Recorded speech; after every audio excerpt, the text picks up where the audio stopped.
bienvenue dans Think Macro, notre dernier podcast de l'année où nous allons discuter avec mon camarade Thomas, spécialiste macro et gérant. Bonjour Thomas. Bonjour Vincent. Nous allons discuter de ce que l'année 2025 nous a enseigné pour l'économie mondiale, de ce qu'on peut imaginer comme perspective avec deux situations assez différentes. D'abord d'un côté les États-Unis où il y a encore beaucoup d'incertitudes pour 2026. On va essayer de voir un petit peu comment on peut aborder cette situation. Et puis le reste du monde pour lequel, finalement, on a une confiance assez plus marquée sur les perspectives qu'on peut imaginer pour 2026. Alors commençons par les États-Unis. Aux États-Unis, on imaginait pour 2025 un ralentissement. Bon, il a eu lieu au moins dans la première partie de l'année. On imaginait aussi une forme de scepticisme des marchés, des ménages, après une euphorie dans les quelques mois qui ont suivi l'élection de Donald Trump. Là aussi, on a eu ce scepticisme, notamment sur les marchés obligataires, où les marchés obligataires ont dit, lorsque la Fed, la Réserve fédérale, a voulu privilégier la croissance plutôt que l'inflation, la courbe a réagi en se pontifiant, les taux longs ont monté, donc les investisseurs ont dit non, nous on veut la perte de contrôle de l'inflation, ça mérite de faire grimper les taux longs. Le marché a dit aussi, réagi de la même façon sur la politique fiscale, lorsque le gouvernement a fait volte-face et choisi, plutôt que de réduire les coûts, d'augmenter la dépense fiscale. À nouveau, le marché, en faisant grimper les taux longs, a réagi de manière négative à ces annonces. Et finalement, on a un marché obligataire qui vient affaiblir, même parfois neutraliser, les politiques monétaires et fiscales qui sont mises en avant aux États-Unis. Ça, c'est quelque chose de tout à fait nouveau. Lorsque la Réserve fédérale baisse les taux, mais que les taux longs ne baissent pas, évidemment, l'impact de la baisse des taux ne se transmet pas dans la courbe. Et donc, les bénéfices économiques qu'on peut en tirer sont très affaiblis. Même chose avec la politique fiscale. Lorsque l'État dit « je vais dépenser d'un côté », mais que le marché fait grimper sur la partie longue de la courbe le prix de la dette, parce que l'État propose d'un côté, le marché le reprend de l'autre en renchérissant le coût du crédit. Donc on a finalement des marchés qui s'invitent un peu en gendarmes de l'économie aux États-Unis. Ça, c'est tout à fait nouveau, c'est une situation qu'on voit de temps en temps sur les pays émergents, qu'on a vu au moment de la crise européenne. Aux États-Unis, c'est la première fois depuis des décennies. Et maintenant, quand on regarde l'économie américaine, il faut tenir compte de ce phénomène où les marchés ont une influence sur l'économie. Et ces marchés obligataires fragilisent l'économie américaine, puisqu'ils affaiblissent la politique monétaire, ils affaiblissent la politique fiscale. Ce sont des filets de sécurité et des outils de politique économique qui sont affaiblis. Et de l'autre côté, et ça c'était un peu plus une surprise pour nous, on a des marchés d'actions qui disent le contraire. Les marchés d'actions, eux, disent, bon, voilà, ces problèmes, inflation, solvabilité, perspective, voire indépendance de la Banque centrale, ce sont des problématiques secondaires. Finalement, on a aux États-Unis de magnifiques sociétés qui font de gros profits. Il y a de très belles perspectives encore là-dessus. Des gains de productivité qu'on peut imaginer, notamment dans le secteur de l'IA. Et les marchés d'actions, eux, prennent un angle beaucoup plus optimiste. Alors la question qu'on a envie de se poser à ce stade, c'est qui des sceptiques obligataires et des optimistes des actions a raison, finalement, pour l'année 2026. Alors, qu'est-ce que t'en penses, Thomas ? Oui, alors comme tu le décris, Vincent, je pense que la manière dont on voit les choses, c'est un petit peu sur cette économie américaine, une sorte de ligne de crête. Moi, c'est comme ça que je la définirais, la décrirais. C'est qu'en fait, on est sur cette ligne de crête où, effectivement, on peut continuer sur cette ligne de crête, mais les risques de tomber de cette ligne macro et d'un scénario central demeurent de plus en plus élevés. Alors, c'est un petit peu dans la lignée de ce qu'on a décrit l'année dernière, d'ailleurs. Donc, c'est la continuité, même si les conditions changent un peu. Alors, pourquoi ça ? C'est qu'effectivement, comme tu l'as dit, les relais de la croissance post-Covid s'atténuent, et deviennent de moins en moins importants. La fiscalité, la dynamique de l'emploi, etc., etc. Mais quand on regarde la normalisation du marché du travail, effectivement, on n'est plus du tout dans ce boom qu'on a connu post-Covid. Et donc, on n'est pas encore dans le précipice du tout, puisque la création d'emplois reste autour de 25 à 50 000 emplois par mois environ, mais on est bien en deçà des rythmes précédents. Et donc, de ce point de vue-là, on est dans des niveaux qui, précédemment, ont conduit à une forte remontée du chômage. Les conditions sont assez différentes, hein, comme plein de gens le décrivent, parce qu'on a une contrainte sur l'offre d'emploi, etc. Mais on est vraiment sur un marché d'emploi qui s'affaiblit, et donc, finalement, sur un pouvoir d'achat qui est moindre qu'attirer la consommation par le passé. Donc c'est quand même un point qui est important dans l'économie américaine, tiré par la consommation et la confiance de ce point de vue-là. Et donc on peut rester sur cette ligne de crête d'un point de vue de l'emploi, mais il y a forcément des risques autour si ce marché de l'emploi se dégrade de plus en plus. Ouais, mais enfin, tu vois, le marché de l'emploi, c'est vrai que les recrutements sont faibles, et c'est vrai que historiquement, ça pointe plutôt vers des régimes d'entrée en récession, hein, pour être clair.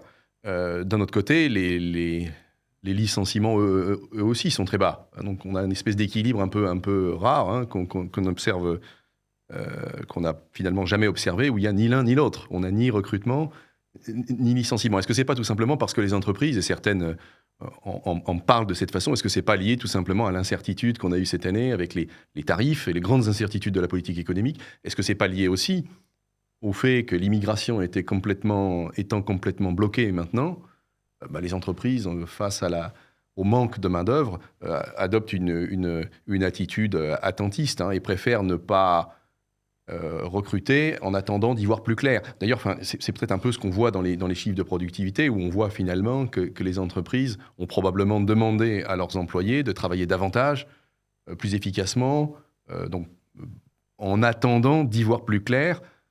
Ça, c'est plutôt le signe d'entreprises qui auraient envie de recruter, mais qui ne le font pas encore à cause de cette incertitude. Maintenant, si elles disparaissent, est-ce qu'elles ne vont pas se remettre à recruter, justement? Oui, mais à mon sens, c'est possible. Mais en fait, quand on regarde, c'est que il est quand même très peu probable qu'on retrouve des niveaux de création d'emplois qu'on a connus par le passé. Parce qu'on est dans un monde contraint aux États-Unis où les relais de croissance sont moindres. Il peut y avoir une forme d'incertitude qui se lève, mais malgré tout, quand on regarde les dimensions macro du pays, il est peu probable que les créations d'emplois repartent très fortement, hein. Et puis, on a quand même la dynamique de la demande qui est contrainte aussi par le fait que on a moins de création d'emplois et on a eu une inflation un peu supérieure, tu vois, sur 2025, liée aux tarifs, et donc un pouvoir d'achat qui s'est un peu érodé sur 2025 et continue. Si on regarde les salaires réels aux États-Unis, ils sont quasiment nuls. Donc, il n'y a plus de création. Et donc, comme on a une économie qui est quand même tirée majoritairement par la consommation, on est dans une dynamique où cette source de croissance très forte post-Covid s'atténue fortement. En plus du fait qu'il y a une fiscalité qui était une source de demande également, qui a une marge de manœuvre très faible. Et donc, de ce point de vue-là, quand on regarde les choses, c'est difficile d'imaginer une configuration dans laquelle l'économie américaine repart sur une surperformance très forte. Ouais, alors, ça ne veut pas dire une forte récession. Ouais, mais enfin, tu vois, l'inflation, c'est temporaire. Les tarifs, c'est un choc, c'est une taxe qu'on récupère sur l'économie aujourd'hui. Son impact est en train d'être digéré par les entreprises d'ici quelques mois, peut-être un trimestre ou deux. Principe, on devrait en voir les effets inflationnistes disparaître et le pouvoir d'achat revenir, les salaires réels à nouveau être positifs aux États-Unis, non? J'ai envie de te dire oui et non. C'est-à-dire que cycliquement, t'as pas tort. Donc on peut avoir un trimestre ou deux où effectivement l'inflation baisse et les salaires tiennent. Mais si on est rentré dans un régime d'inflation plus persistante, hein, par rapport au cycle passé, je pense que c'est comme ça que c'est intéressant de voir les choses. C'est que l'analyse qu'on fait, c'est de se dire que l'inflation dans les pays développés, de manière plus globale, hein, sera plus persistante qu'elle n'a été dans le cycle passé, où effectivement, post 2008, on a eu une inflation assez basse qui a amené à des politiques monétaires extrêmement accommodantes. Et donc, dans ce cadre-là, oui, tu peux avoir un peu d'amélioration du pouvoir d'achat et des salaires réels, mais structurellement, on est plutôt dans une dynamique où l'inflation restera. Donc, tu n'auras pas une amélioration structurelle des pouvoirs d'achat, ou très fort des pouvoirs d'achat, sachant que, je reviens au point 1, c'est que le marché de l'emploi, probablement, ne repartira pas fortement à la hausse, et donc il n'y aura pas nécessairement une croissance des salaires dans le marché de l'emploi. Et donc, dans ce cadre-là, on est plutôt sur une situation K1, K1, où la consommation peut tenir, et ça tient notamment au fait que les marchés actions poursuivent leur hausse, et donc on est dans cette circularité que tu décris avant. Moi, ce que j'ai envie de dire, c'est quand on regarde les US, on a cette ligne de crête qui est possible, mais avec des risques autour qui grandissent, je dirais, trimestre ou semestre l'un après l'autre. Et donc, sans être très, très, très négatif sur le scénario, on a quand même autour des choses qui mettent en doute ce scénario central. Oui, c'est vrai qu'il y a les fragilités dont on a parlé sur la politique monétaire, la politique fiscale.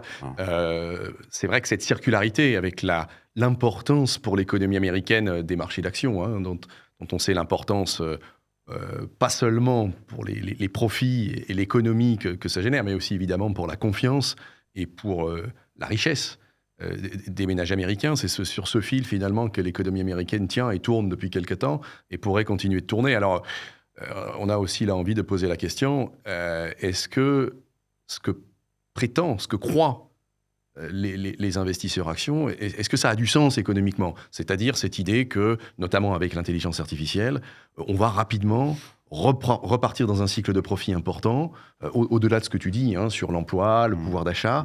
On va repartir dans un cycle de profit important et notamment dans un cycle de productivité rapide et suffisant pour prolonger le cycle et entretenir la flamme de la croissance américaine. Oui, alors, bon, c'est tout à fait possible. Je pense que, à mon sens, il y a deux choses qui sont importantes à rappeler sur l'intelligence artificielle, sans porter de jugement sur la durabilité et, je dirais, l'amplitude du cycle. On ne sait pas trop, hein. Ce à quoi on peut se référer, c'est ce qui s'est passé dans des cycles d'innovation récents comme la bulle Internet. Et on a là, grosso modo, des chiffres relativement tangibles sur les gains de productivité qu'il y a eu au cours de cette période. C'est un guide parmi d'autres, mais c'est un guide qui me semble être relativement solide. Et donc, la première chose à rappeler, c'est qu'effectivement, il y a un cycle d'innovation très fort aux États-Unis, dans sa phase initiale, qui a eu un impact sur la croissance. Mais comme on l'a un peu dit dans cette première partie, c'est que la croissance américaine, c'est avant tout de la consommation. Et donc, l'investissement dans l'AI, etc., crée de la valeur et de la richesse pour l'économie américaine, mais c'est pas, je dirais, le gros de la valeur du PIB et de la croissance, même sur cette phase initiale. Hein. Donc, même si une importance assez majeure. Mais donc, l'idée selon laquelle, toutes choses égales par ailleurs, l'IA pourra tirer par elle-même, via la productivité et l'investissement, l'économie américaine, c'est un peu une idée fausse. Si toute chose égale par ailleurs. Alors, on est dans une situation où la Banque centrale, la Fed, peut baisser encore ses taux, mais atteindra, si on a raison sur une inflation persistante, à un niveau où elle ne pourra pas être très fortement accommodante, hein, puisque l'inflation persistante la contraindra. On a la fiscalité qui est une contrainte également. Et donc, cette IA peut se poursuivre, mais ne sera pas le moteur majeur ou l'unique moteur de cette croissance américaine. La deuxième dimension, qui me semble importante, c'est que dans cette phase initiale d'investissement sur l'IA, c'est qu'on a forcément un effet de base. On investit beaucoup au début. Après, on continue d'investir, hein, si on en croit les prévisions des boîtes d'IA aux États-Unis, elles vont continuer d'investir de manière forte. Mais forcément, de manière incrémentale, cette croissance, elle est plus faible. C'est-à-dire que si on passe de 500 milliards à 700 milliards, il y a toujours une forte croissance, mais elle est moindre que de 0 à 500 milliards. Et donc, je dirais que la valeur marginale de la contribution de l'IA à la croissance du PIB américaine, de ce point de vue-là, elle sera amenée à diminuer.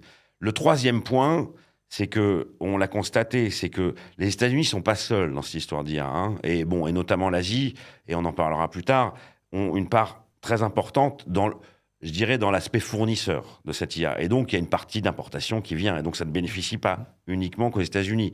Donc, on ne peut pas dire que les États-Unis sont seuls dans cette histoire. Et je pense que c'est important par rapport au cadre qu'on définit ici. C'est aussi, on définit l'histoire américaine par rapport au reste du monde. C'est ça qui nous importe, nous, je pense, en tant que société de gestion, c'est de définir les valeurs relatives en termes de croissance dans cet univers-là. Et donc, comme les États-Unis ne sont pas seuls dans cette course à l'innovation, ils ne seront pas les seuls à en bénéficier. Et la troisième chose, et j'en termine par là, c'est que on va rentrer dans une phase de déploiement de l'IA aux utilisateurs. Et dans ce cadre-là, alors de manière inégale, mais ça bénéficie à l'ensemble du monde. Pays émergents compris, Europe, même si y a toujours des idées un peu moribondes sur l'Europe, mais ça bénéficie à l'ensemble du monde. Éventuellement l'Allemagne, le UK, potentiellement la France, les pays émergents, soit via, on parle de data center au Brésil, mais aussi d'utilisation directe. Et dans ce cadre, on l'a vu, hein, dans ce cycle Internet, dans ce cadre, de déploiement aux utilisateurs, les gains de productivité sont bien plus diffus que uniquement aux producteurs. Et donc, je pense que notre point de vue sur l'IA, c'est pas de savoir répondre de manière exacte l'impact sur la productivité à moyen terme. On n'en sait pas grand-chose, pour être honnête.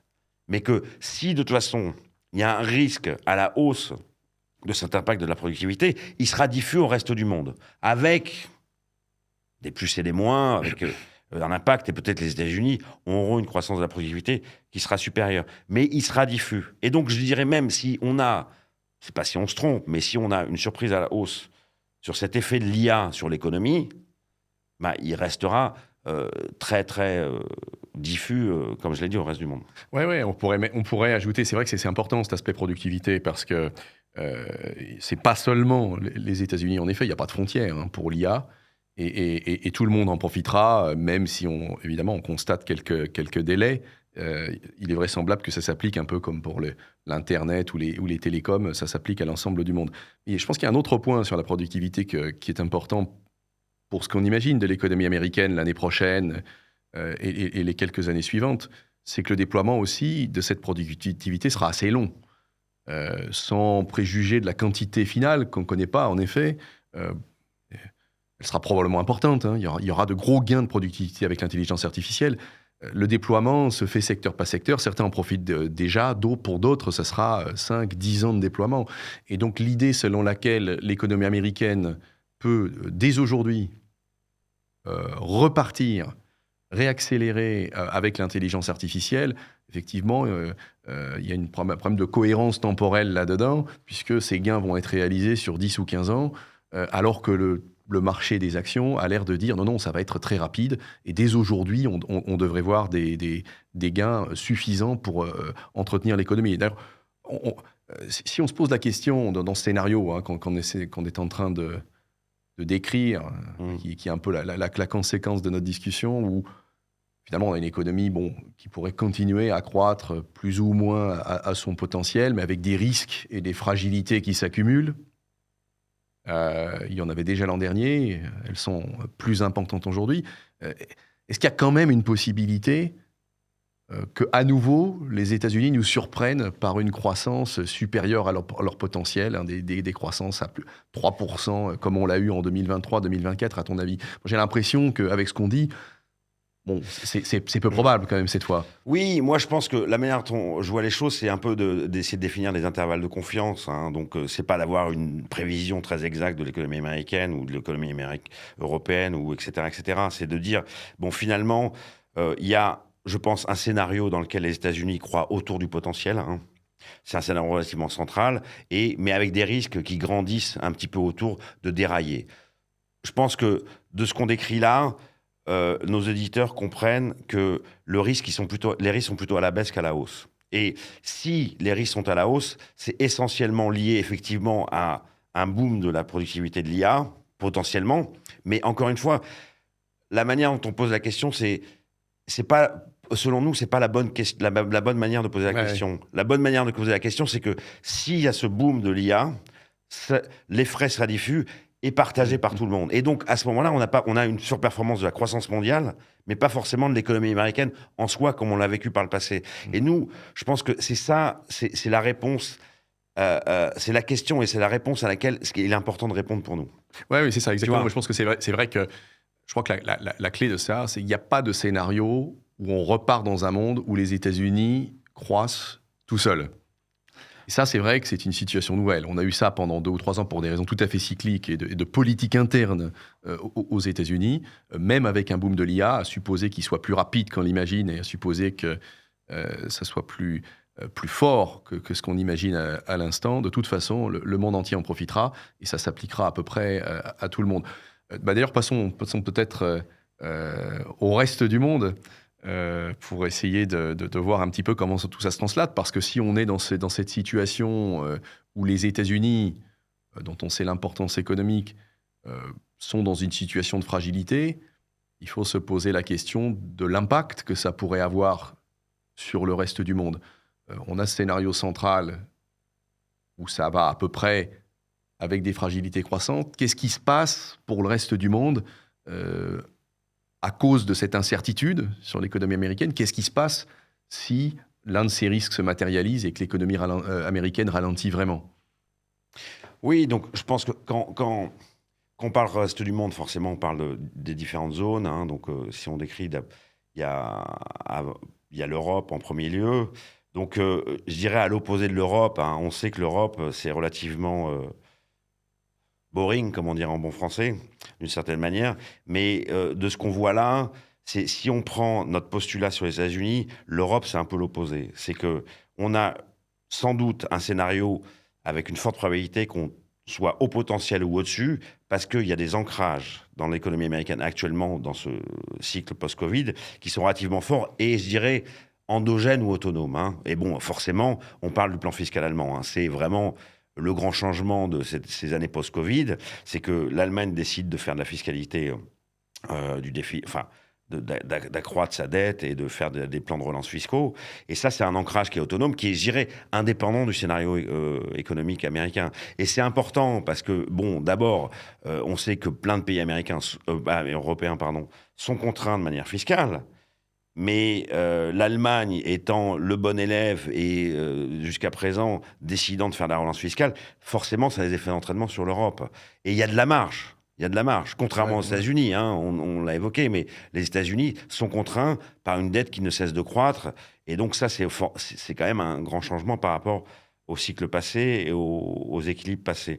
Et donc, de ce point de vue-là, c'est que quand on regarde, encore une fois, les scénarios, on a un scénario européen qui, grâce au plan de fiscal allemand, est assez ancré autour d'une croissance au potentiel, voire plus. Parce qu'il y a aussi... il peut y avoir des risques à la hausse sur la croissance européenne et de manière assez autonome. Et ça, c'est important. C'est que quand on voit la constellation mondiale, c'est qu'on a un axe américain autour d'un scénario central OK, à son potentiel, mais avec des risques de faiblesse.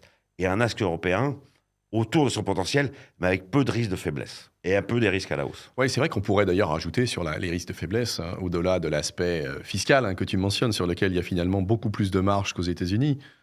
Quoi qu'on en dise. On pourrait même dire que les pays qui sont contraints, finalement, ne le sont pas tant que ça, notamment les pays du Sud, puisque le plan d'investissement, NGEU, qui est en place depuis quelques années, est en plein déploiement. Hein, on est à peu près au milieu de son déploiement, et ça continue à profiter aux pays du Sud, et finalement à supporter, malgré la contrainte fiscale, à en supporter la croissance. On pourrait ajouter que là aussi, à l'opposé des États-Unis, la marge monétaire est supérieure, hein, là où la réserve fédérale, finalement, est limitée par cette inflation dont on sent qu'elle est un petit peu endémique, hein, ou en tout cas va être plus compliquée à ramener à des niveaux historiques, et dont on sent aussi que l'impact de la politique monétaire est un peu affaibli par ce que font les taux longs, hein, la réaction des investisseurs.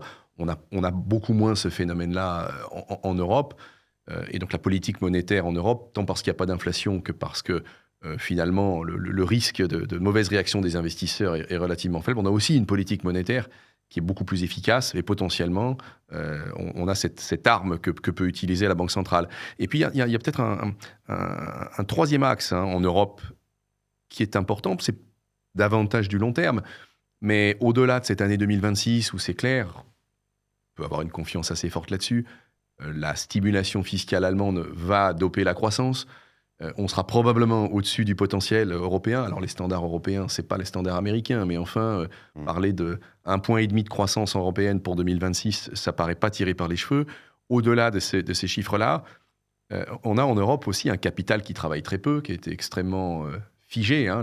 L'immense matelas d'épargne est placé dans des placements très, très sécurisés, monétaires, obligataires.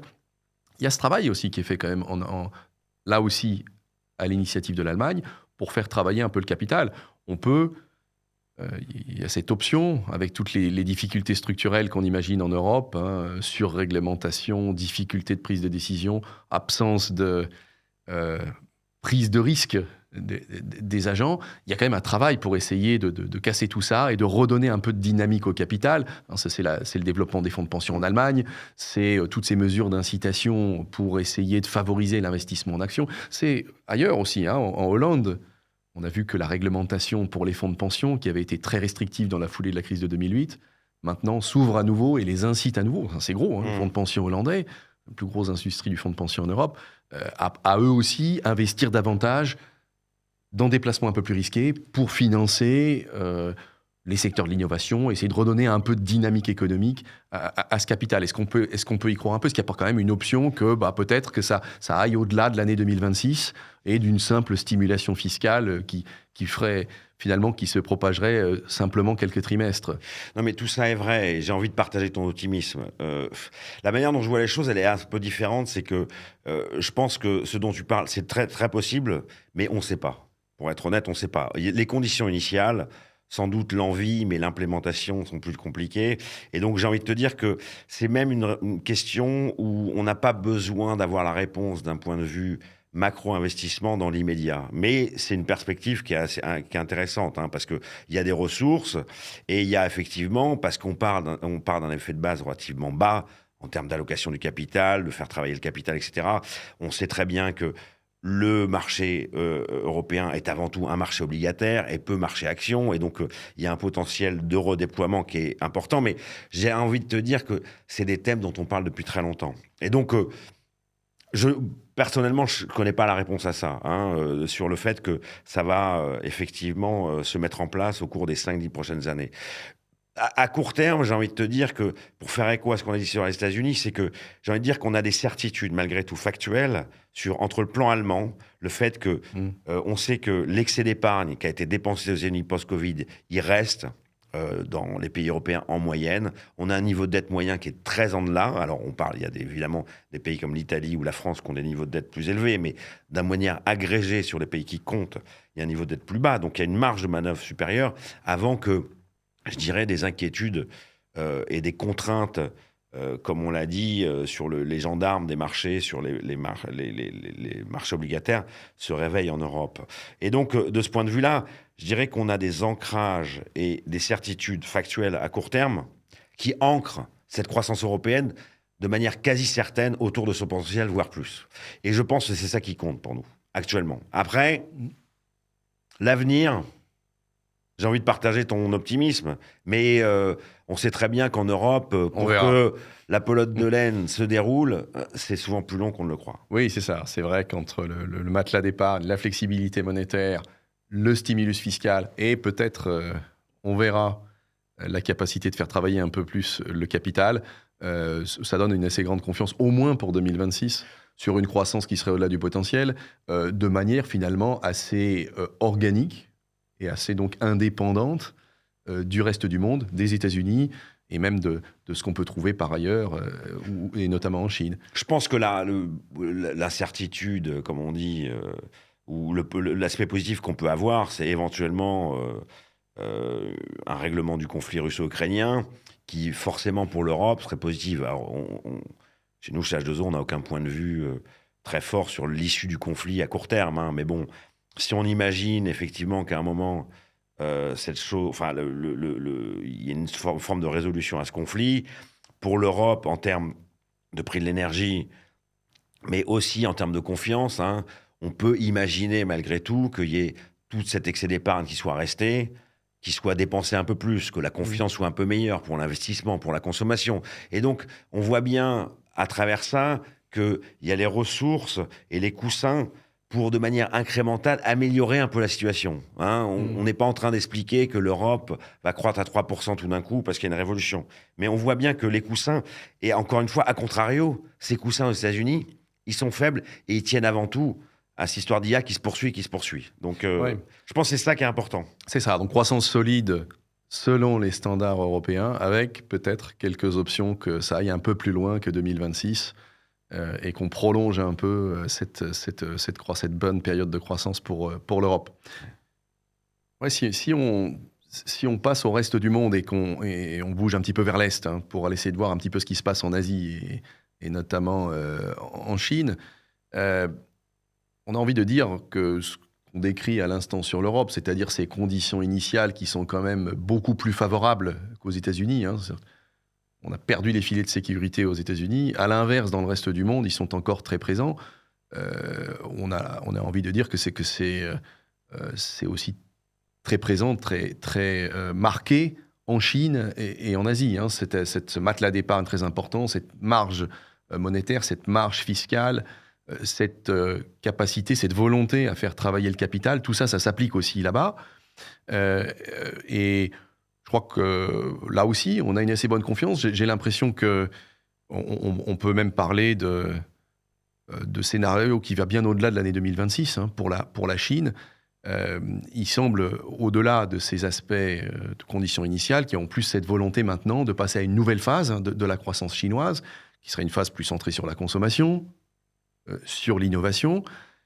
Le gouvernement, l'État chinois a commencé avec son nouveau plan à mettre en avant cette nouvelle politique. Est-ce que c'est quelque chose qui a du sens ? D'abord, est-ce que c'est le bon moment pour la Chine à faire ça ? Est-ce qu'il ne reste pas des risques finalement qui empêcheraient le bon déroulement de ce programme ? Avant de parler un petit peu de ce que ça veut dire en termes de performance macroéconomique, toi qui connais bien le monde des pays émergents depuis longtemps, il y a quand même encore des risques en Chine.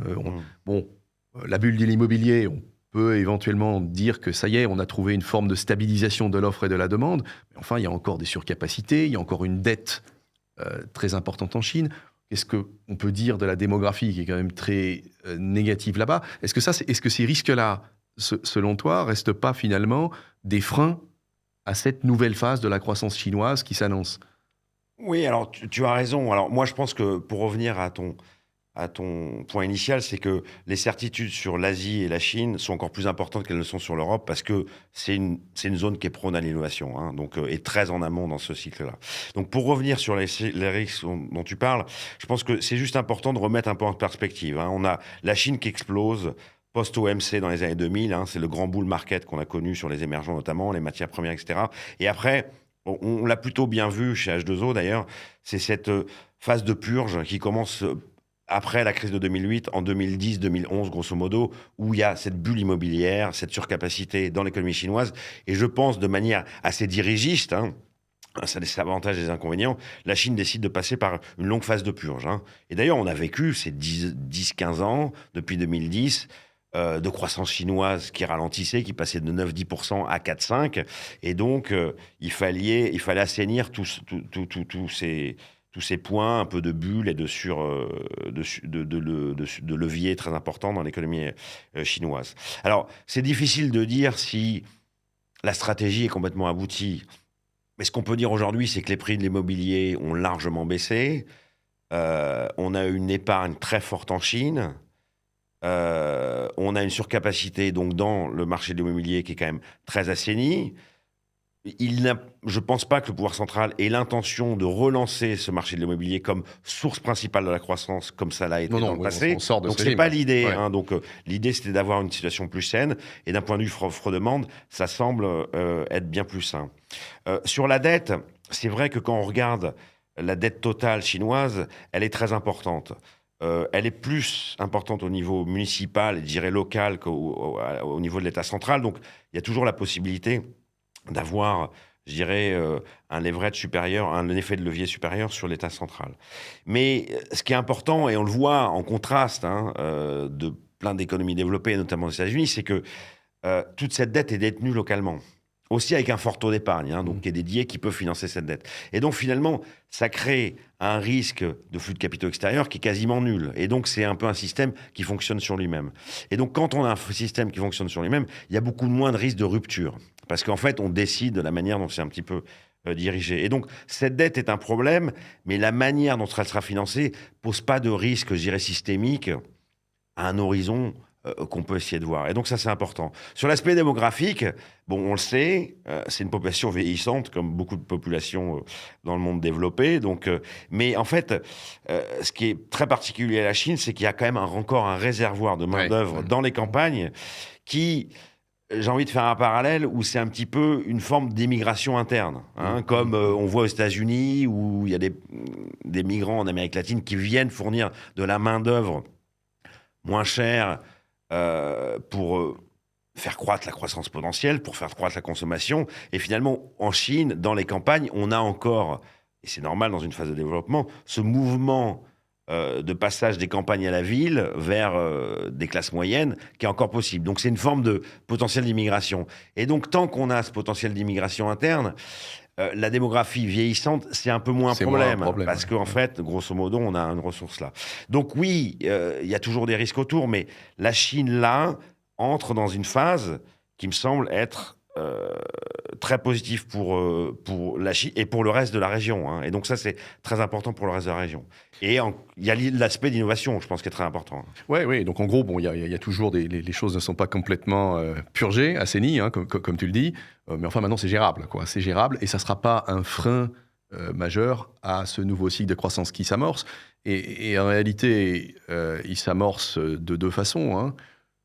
Sur la partie de la consommation, hein, cet immense matelas d'épargne dont tu parles, qui a été accumulé au cours de ces 2 dernières décennies, hein, c'est 35-40% du revenu brut qui a été régulièrement épargné par les Chinois depuis 20 ans. On est dans une situation qui est l'opposé de ce qu'on peut trouver aux États-Unis. Bon, une partie sera mécaniquement consommée parce que on a affaire là à toute cette génération de main-d'œuvre pas chère, hein, qui a été fournie au monde entier, qui maintenant va partir à la retraite. Et ça, évidemment, c'est un moment où on va consommer davantage, qui est aussi une génération qui va consommer davantage parce que le système de santé s'est amélioré, le système de l'éducation s'est considérablement amélioré depuis quelques années, et que donc on a moins besoin d'épargne et de précaution face à ces problématiques. Et puis, là aussi, l'immobilier, on sait que une partie importante de cette épargne allait en face de ce risque immobilier. Bon, si le risque maintenant, s'il y a au moins stabilisation, hein, sans parler de relais de croissance, de retour de la croissance via l'immobilier, s'il y a juste stabilisation, là encore, on a moins besoin d'épargner pour faire face à un risque qui a largement diminué. Donc la consommation, mécaniquement, elle devrait augmenter en Chine. La part de l'épargne consommée, le taux d'épargne devrait baisser, et la part de l'épargne consommée devrait augmenter. Mais il y a une deuxième source de croissance qui est importante et qui est là et beaucoup plus dirigée par l'État. C'est effectivement cette partie innovation. Il est clair dans son nouveau plan quinquennal que l'État cherche à aussi rediriger cette épargne, qu'elle ne soit pas juste consommée, que dans ce matelas d'épargne, elle soit redirigée de manière plus productive. Aujourd'hui, à l'instar de l'Europe, cette épargne est quand même placée sur des placements très défensifs, peu productifs économiquement. L'État a la volonté de les déplacer, de les faire s'investir dans des parties plus productives de l'économie, notamment en actions, et en particulier dans les secteurs de l'innovation. Je crois que là, ce qui est important, c'est, pour faire le parallèle avec les États-Unis, tu en as touché 2 mots, c'est le côté dirigiste. On est dans un cycle d'innovation très intense en capital. La méthode américaine, c'est de laisser le secteur privé faire tout ça. Il y a une grosse compétition, mais évidemment, lorsqu'on a une grosse compétition comme celle-là, on a plusieurs boîtes. Aux États-Unis, il y en a au moins 4 grosses qui investissent dans la même chose des montants considérables. Le risque, à la fin, c'est qu'il y a une forme de gâchis, hein. C'est un peu ces boîtes qui construisent chacune un pont l'un à côté de l'autre. À la fin, on n'aura peut-être pas besoin de 4 ponts et on choisira un ou deux, les 2 meilleurs, et les autres disparaîtront. En Chine, ce côté dirigiste fait que l'État peut guider l'épargne avec le risque de se tromper, mais au moins, on fait l'investissement une fois et on le cible de manière plus précise, sans entamer une multiplication des investissements qui pourrait conduire à une forme de gâchis. Ça, c'est une force chinoise dans ce cycle d'innovation qui est importante. Et tout est mis en place en Chine pour aller dans ce sens. On a vu aussi ce choix des secteurs qui est très fort. C'est quelque chose qui est d'ailleurs mis en place depuis plusieurs années, où on va inciter les épargnants à placer dans les secteurs d'action par le développement des fonds de pension, par des incitations fiscales, et à l'inverse, où on incite les entreprises de ces secteurs à mieux rémunérer l'investisseur, hein, et donc à créer ce cercle vertueux où l'épargnant y trouve son compte par un bon rendement de son épargne, et où l'entreprise de ces secteurs ciblés y trouve son compte par un accès au capital plus rapide et moins cher. Oui, alors... Ça se met en place en Chine.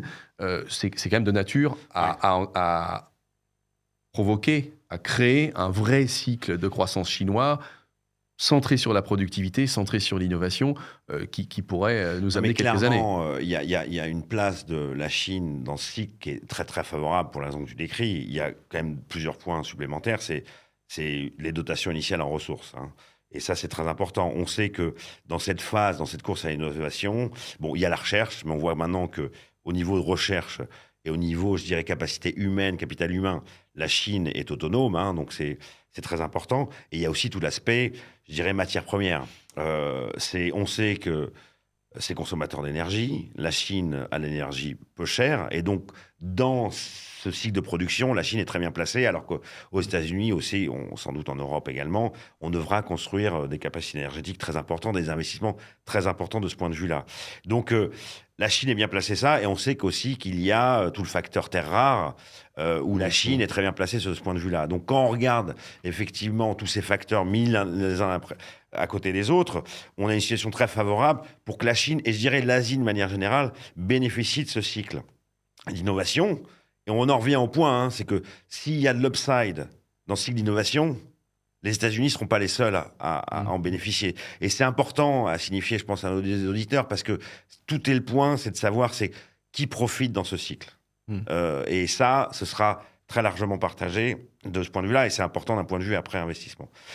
Donc, si on parle de l'Asie, on sait que l'Asie, elle est très en amont des cycles de production traditionnellement, hein, la Corée, Taïwan, etc. Mais ça, c'est historique hein, dans le cycle manufacturier, et d'ailleurs, à tel point que la Corée, souvent, c'est un indicateur avancé du cycle manufacturier. On regardait les exportations de manière traditionnelle pour savoir où on en était du cycle. Et c'est vrai qu'on a 10 ans d'un cycle manufacturier, ou 15 ans, qui est très atone, hein, parce que la Chine était dans cette purge. Et là, on voit que dans cette place et dans ce cycle de production, les économies asiatiques, et notamment nord-asiatiques, sont très bien placées. Parce qu'elles ont la technologie, elles sont très peu endettées. Je dirais la situation bilancielle de cette économie est très positive, au niveau compte extérieur, fiscal, dépenses fiscales ou dette sur PIB.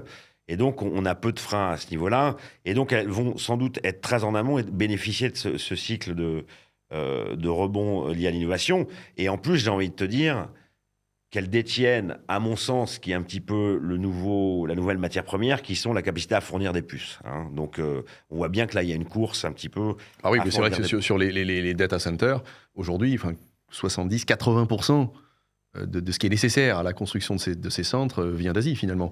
Voilà. C'est les puces, c'est l'énergie, c'est toutes les infrastructures qui vont avec.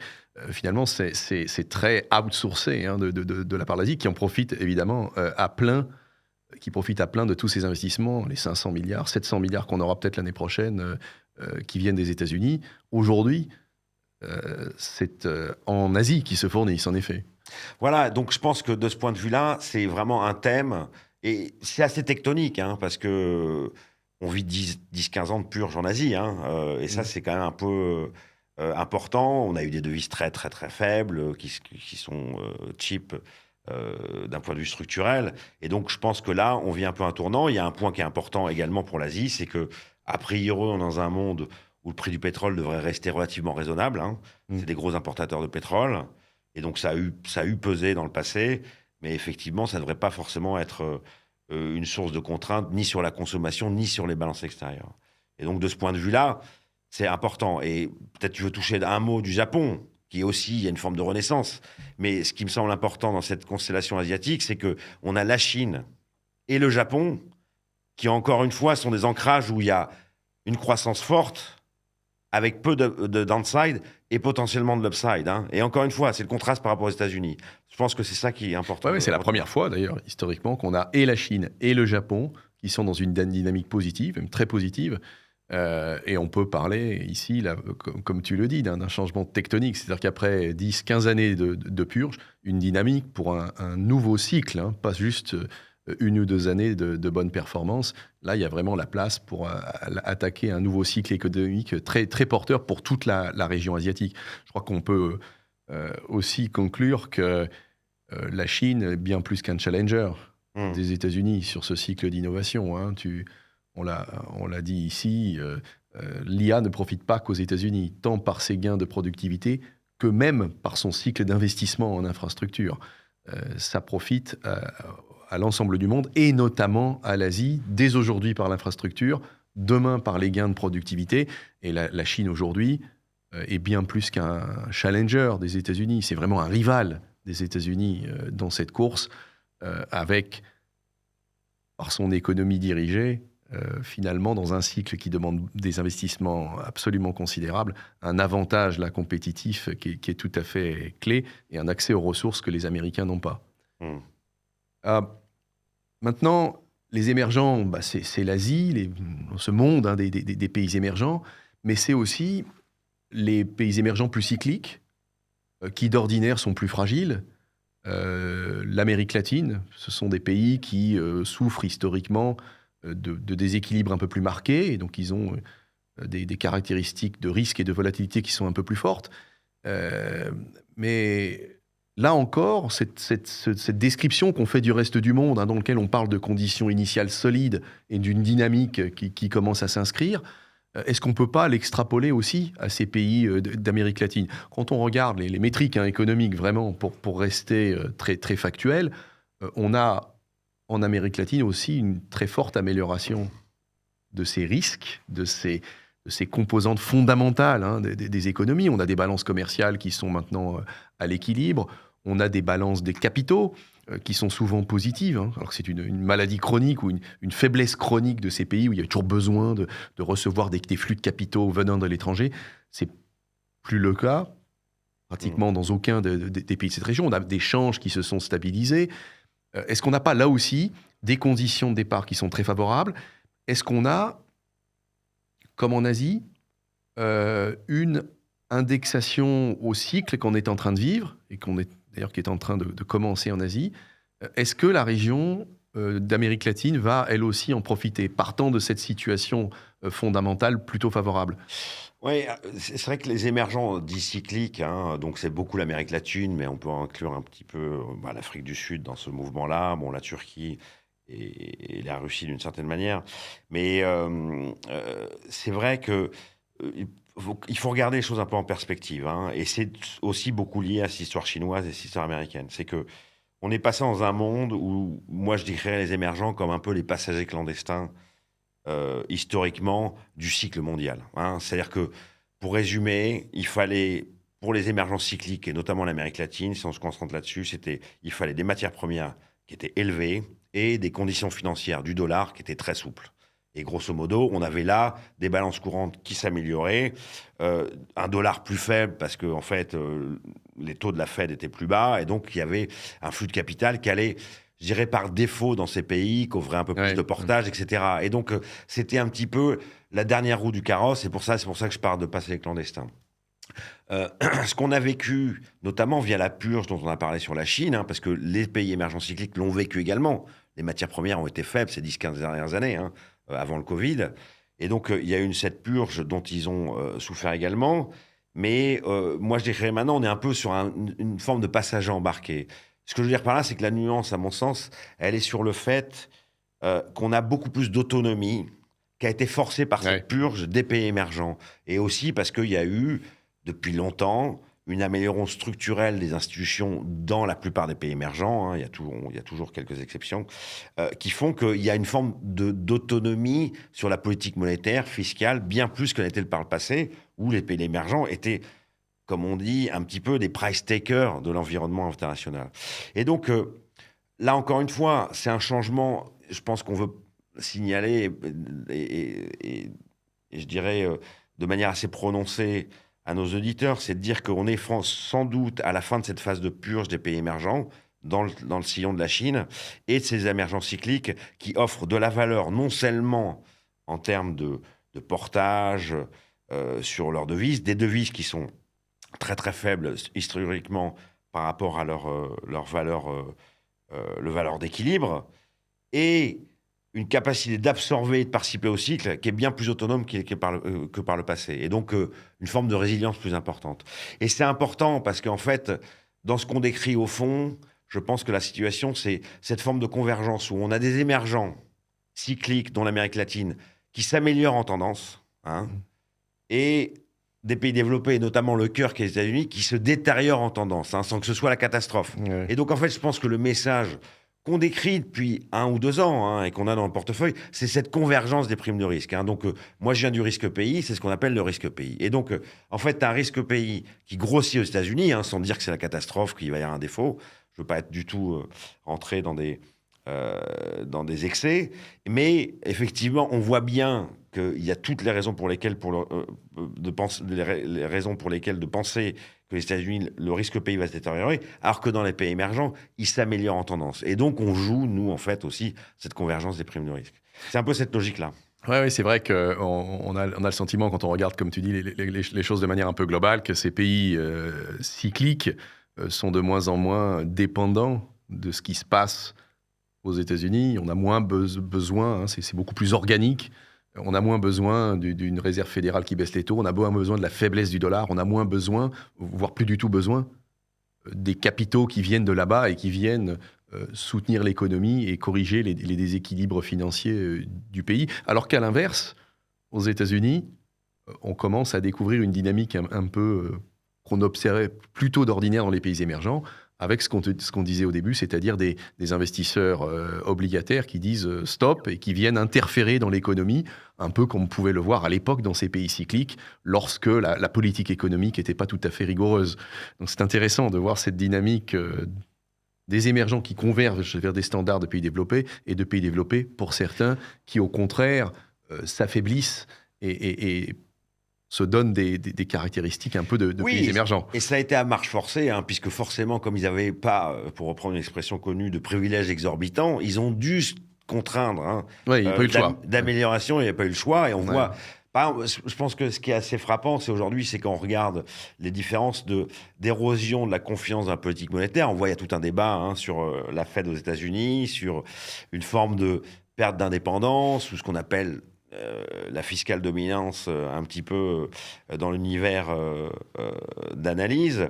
Et on voit par exemple la Banque centrale du Brésil qui, au fil du temps, s'est ancrée sur ce qu'on appelle une cible d'inflation, qui a gagné de la crédibilité et de l'indépendance. Et donc, on voit bien que d'un point de vue institutionnel, c'est quasi qualitatif, il y a effectivement aussi cette convergence dont on parlait.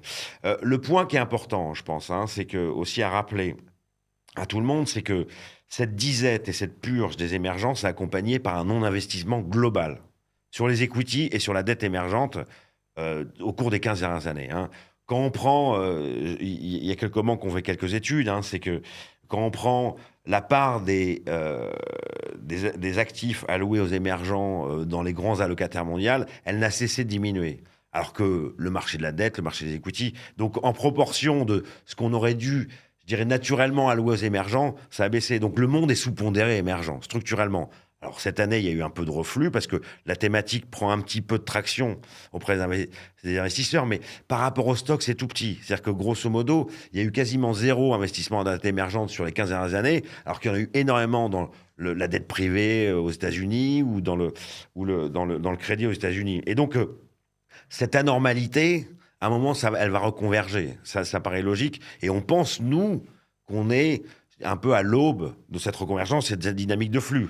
Ce qui est important pour la balance des paiements, en termes de compte de capital, aussi en termes de flux d'investissement direct étranger, etc., etc. Et donc ça, pour nous, c'est quand même un des grands thèmes dans lequel on peut jouer. Et s'il y a de risques de l'upside sur la croissance potentielle mondiale, les émergents bénéficieront. Donc, en fait, c'est un peu multiscénario.